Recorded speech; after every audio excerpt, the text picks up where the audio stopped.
আলাইকুম। আমি সানজিদা ইসলাম, handwriting teacher.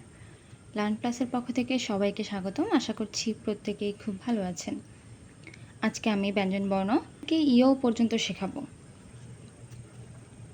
এখন আমি চ লিখব। চ লেখার জন্য আমি একটি মাত্রা দিয়ে নিচ্ছি। এরপর সোজা একটি দাগ দেব। দাগটি পুরোটা ঘর জুড়ে দেওয়ার দরকার নেই, কারণ চ লেখা আমরা যখন পুরোটা ঘর জুড়ে লিখব তখন সেটি খুব বেশি বড় হয়ে যাবে। এরপর আমি গোল করে অর্ধেক পর্যন্ত যাব। এই অংশটি অবশ্যই অর্ধেক পর্যন্ত যেতে হবে। এরপরে হালকা ঢেউ করে এই অংশে মিলিয়ে দিতে হবে। ছ লেখার জন্য আমাকে চ লিখতে হবে ছোট করে।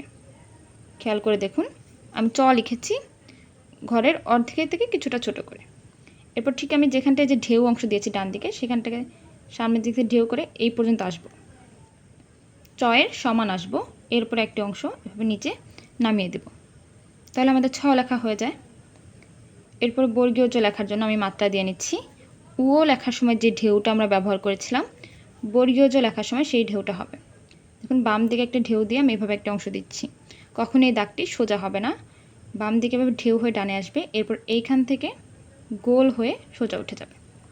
তারপর আমি যেখানে দাগটি শুরু করেছিলাম, অর্থাৎ এই অংশটি, এখান থেকে আমি হালকা ঢেউ করে একটি অংশ আনবো, আবার হালকা ঢেউ করে এভাবে নিচে নামিয়ে দেব। এই দাগটি যেন কখনই ডয়ের সাথে মিলে না যায়, সেটি খেয়াল রাখতে হবে। ঝ লেখার জন্য আমি প্রথমে একটি মাত্রা দিয়ে নিচ্ছি। মাত্রাটি অবশ্যই ছোট দিতে হবে, কারণ ঝয়ের মাঝখানে কোনো মাত্রা নেই। যেখানে আমি মাত্রা শেষ করব সেখান থেকে সোজা একটি দাগ নামাবো। এই যে আমি ক লেখার সময় একটি ব লিখেছিলাম, সেম নিয়মে আমি একটি ব লিখে নিচ্ছি। এই অংশটা অবশ্যই ঢেউ হতে হবে। এরপর কিছুটা উপর থেকে একটি অংশ নিচে নামিয়ে দেব।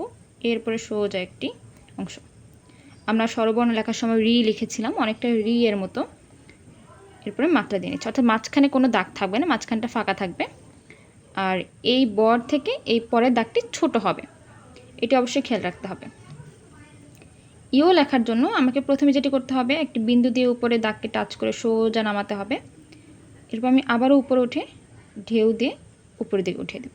এটা মূলত একটা এ লিখে এর ঠিক মাঝখান থেকে কিছুটা উপরে একটি লাভ শেপ দিয়ে দিলেই, সুন্দর করে দিয়ে দিলে আমাদের ইও লেখা হয়ে যায়।